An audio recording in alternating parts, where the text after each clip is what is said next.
Hey folks, Erick Stakelbeck here. Welcome to a special weekend update edition of the Watchman Newscast. Merry Christmas to everyone. I hope you had a great Christmas Eve and Christmas Day with your loved ones. Here at the Stakelbeck household, we had a wonderful time. I was actually able to step away at least a little bit from the world's most chaotic region, the Middle East, Christmas Eve and Christmas Day, and unwind a bit. But as we've told you many times here on the Watchman Newscast, the Middle East never sleeps. And lo and behold, we had some major developments unfolding on Christmas Eve and Christmas Day in the world's most pivotal and strategic region. We've got 5 quick updates for you today that we're going to hit on in rapid fire fashion. Just coming to you from my phone, by the way, kind of down and dirty. My editor is on vacation, taking a much needed Christmas break, but you're not here for the bells and whistles. You are here for the information, even when we're not on our usual Watchman set. And it's the kind of information, folks, that you just won't hear anywhere else, certainly not in the mainstream media. That's why we encourage you to subscribe to the Watchman News channel right here on YouTube and click the notification bell so you get alerts every time a new video is posted. Okay, let's get into it. Our 5 news items of the day in our special weekend update edition, December 26th, the day after Christmas, but we are hard at work for you. Okay, number 1, on Christmas Day, Gaza, the tinderbox of Gaza, which Hamas rules with an iron fist, and where Iran's other terror proxy, Palestinian Islamic Jihad, also resides. We had 2 rockets launched out of Gaza on Christmas Day. Launched out of Gaza, presumably by Hamas, into southern Israel. Now, thankfully, Israel's Iron Dome missile defense system shot these Hamas rockets out of the sky, and Israel responded with a strong show of force, and rightfully so, defending their citizens. Israeli fighter jets reportedly struck a Hamas rocket-making factory. There's many of those in Gaza, and some other Hamas targets as well. Now, it seems like every few weeks or months we're bringing you some kind of news flash or update out of Gaza because, again, it's a tinderbox. Over the past 12 years, actually, we've seen several major confrontations between Israel and Hamas in and around Gaza. Unfortunately, that situation shows no signs of abating in 2021, so we will have more updates for you. But here's the latest. We're keeping an eye on this. It was a tit-for-tat kind of situation. Hamas launches the rockets. They're shot out of the sky by Iron Dome, and Israel responds by hitting Hamas targets. Over the past 24 hours, it's been a quiet situation as I come to you here on Saturday afternoon, December 26th. But if anything major flares up, we will bring you the update. Okay, that's number 1. Number 2 on our list, the fearsome 5 out of the Middle East. Number 2 on the list today. We told you on December 22nd on our newscast about this very interesting development of an Israeli submarine and a U.S. submarine sending a message to Iran. Just to review real quick before we get into our update about it, you can check it out in our December 22nd newscast. Check it out in the archives here on YouTube. An Israeli submarine recently crossed through the Suez Canal with the full approval of the Egyptian government, very interesting, and surfaced near the waters of the Persian Gulf in what would be plain sight of Iranian regime forces. Now, why would an Israeli submarine do this, surface near the Persian Gulf? Very simple, folks. In the wake of the death of Iran's nuclear weapons program mastermind, Mohsen Fakhrizadeh, his death in late November, the Iranian regime obviously is blaming Israel for it and breathing threats of retaliation. What Israel is doing with this submarine surfacing is saying, don't even think about it. And as we reported on December 22nd, the IDF chief of staff said the same, and I quote, said, we are prepared, and we are practicing for any kind of Iranian or Iranian-sponsored attack that would come through Iran's proxies.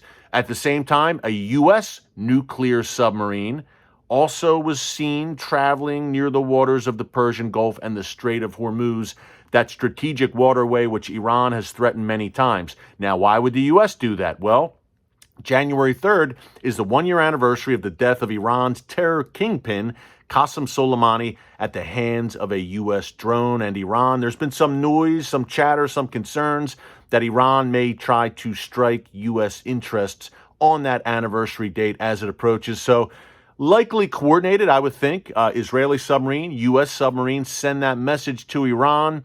Now we have an update. I promised on December 22nd, if we had anything, I would bring it to you. So here it is. An Israel Defense Forces spokesperson, Hadai Zilberman, just today, this report emerged actually, told a Saudi news outlet that, now that's interesting in and of itself, right? An Israeli spokesperson speaking to an outlet out of Saudi Arabia. Again, shows you the shifting sands in the region and the shifting alliances, the Saudis, Jordan, Egypt, Bahrain, UAE, the Sunni Arab states lining up alongside Israel in the face of that Iranian axis and that Iranian threat. Hadai Zilberman, this Israel Defense Forces spokesperson, told this Saudi outlet that Israel is tracking Iranian movements around the region. I'm just reading to you directly from my laptop here. Israel is tracking Iranian movements around the region, and this is the key here, and that Israeli submarines, quote, are sailing everywhere. Direct quote, Israeli submarines are sailing everywhere. Again, putting the Iranian regime on notice. If you dare try to strike Israel or Israeli or Jewish interests around the world, we have the reach, we have the capacity through many means, but now our submarines as well, to hit back at you anywhere around the world. We are, quote, sailing everywhere. So I thought that was a very interesting update. It just confirms what we reported here on the Watchman Newscast on December 22nd. So I thought you would like that update, that confirmation straight from the IDF's mouth, so to speak. This IDF spokesperson confirming, yes, our subs are everywhere. Secondly, in that interview that Hadai Zilberman, this IDF spokesperson, gave with that Saudi news outlet, he said that there is a real concern if Iran does intend to respond for the death of Mohsen Fakhrizadeh. There's a real concern they may try to do it out of Yemen or Iraq via unmanned aerial drones or perhaps missiles or smart missiles launched out of Yemen or Iraq. Again, that's an IDF official, IDF spokesperson saying that. I thought that was very interesting, folks, because usually when you think about Iran striking through proxy, you think about, okay, Hezbollah in southern Lebanon, Hamas, Islamic Jihad in Gaza, various radical factions in Syria, all at Israel's doorstep, right? Surrounding Israel directly on Israel's borders. But obviously Iraq and Yemen, that's a bit further distance. I wish I had a map behind me right now. That's a bit of a further distance from Israel. So would Iran and its proxies have that capability? I'm thinking the Houthis in Yemen, more on them in a second, and these radical Iran-backed Shia militias in Iraq, could they have the capability to strike Israel from that longer distance? Very interesting. Clearly, the Israel Defense Forces, and we've reported this previously on the newscast, the Israel Defense Forces are very aware of this potential threat coming out of Yemen and Iraq. And it shows you, again, folks, it's very troubling because it shows you the reach, the tentacles that the Iranian regime has now throughout the region. Okay, news item number 3. I just mentioned the Houthis in Yemen. Reports just surfaced, no pun intended, today about a maritime attack carried out reportedly by the Houthi, Iran-backed radical Shia Houthi rebels in Yemen. They are planting mines in the Red Sea. This was the southern portion of the Red Sea where a Houthi mine reportedly struck a cargo ship. Now, not clear if it was a Saudi cargo ship, not clear which nation this cargo ship hailed from, but it was a merchant marine vessel, and a mine struck it, which the Saudis at least believe was laid by the Houthi rebels in Yemen. This is worth mentioning in our weekend update here, folks, because it's a very dangerous potential scenario. The Red Sea, obviously, a vital waterway. A lot of commerce goes through there. And if the Houthi rebels decide to mine the Red Sea, that's a very dangerous situation. And they're not doing anything, remember, without the full approval of their Iranian master. So this is one way that the Iranian regime could attempt to wreak havoc in the region by laying mines at sea throughout the Red Sea, not to mention the Persian Gulf. So we're keeping an eye on that as well. Worth mentioning in our update, Yemen is sometimes forgotten, but Yemen is a crucial factor in the Iranian regime's regional strategy, acting through those Houthi rebels. So that's number 3. Number 4, we mentioned Syria. Okay. Clearly, this has been a topic of conversation here on The Watchman for months and years. I'm frequently on the Golan Heights. I'm frequently on the Israel-Syria border, bringing you direct reports on our Watchman TV show. Here's the latest, and I swear, at least a few times a month, right? We're coming to you on the newscast with these updates about what's happening in Syria. Here's the latest. Overnight, Christmas Day, Christmas Eve going into Christmas Day, I guess you would say, Israel struck in central Syria in the Hama region. Israel struck Iranian and perhaps targets of Bashar al-Assad, the Syrian dictator. But Israel struck targets there. Now, reportedly, hard to confirm these reports at times, but reportedly at least 6 foreign fighters who are not Syrian, but are Iranian-backed, 6 foreign fighters who are in Syria were killed in these Israeli airstrikes, reportedly again.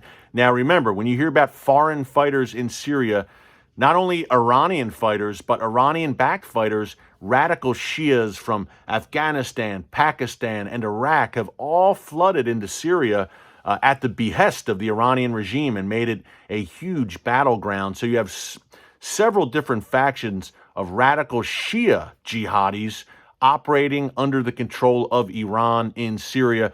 So Israel, once again, struck at Iranian assets in Syria Christmas morning in Syria. So that is the tinderbox of all tinderboxes, right? I mentioned that in regards to Gaza earlier here, but Syria, hey, we've told you many times, we'll say it again, that great northern war that is coming eventually. It's a question, according to Israeli officials who I interview, it's a question not of if, but when Israel is forced to face off against the likes of Hezbollah in southern Lebanon and Syria, and Iran and various radical Shia militias and jihadis in Syria to Israel's north, who are determined to establish a foothold in Syria and who have already established a lethal foothold in Lebanon, of course, in the form of Hezbollah, with some 150,000 rockets and missiles pointed at every inch of the Jewish state.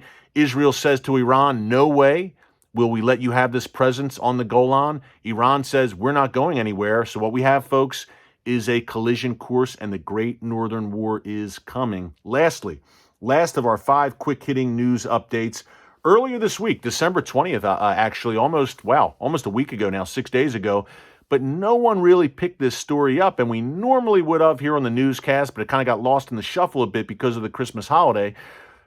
21 rockets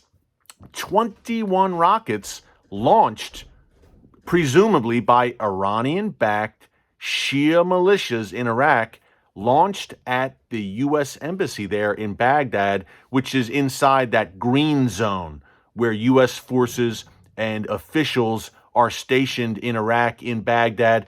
This was the largest attack apparently in about a decade in terms of the sheer volume of the rockets launched, but some 21 rockets launched on December 20th against U.S. facilities in Baghdad. You heard nary a mention of this in the mainstream media, but folks, I think that's a major story, especially to mention it again with the 1-year anniversary of the death of Qassem Soleimani fast approaching on January 3rd. So, again, the region is on war footing, and it's sad to say because this is a season of peace on earth, where the Prince of Peace came into the world. But the Middle East right now is a tinderbox for sure. Israeli forces and U.S. forces are on high alert for Iran and its various radical allies to do something very nasty in the coming weeks. We pray that is not the case, folks. So join me in praying for the peace of Jerusalem and the peace of that entire region, right? These are Bible lands. Even Iran is a Bible land. Look at the book of Esther, ancient Persia. It's now known as Iran, but in Bible times, Iran was known as Persia. We know the story of Mordecai and Esther. Think of Ezra, Nehemiah, King Cyrus.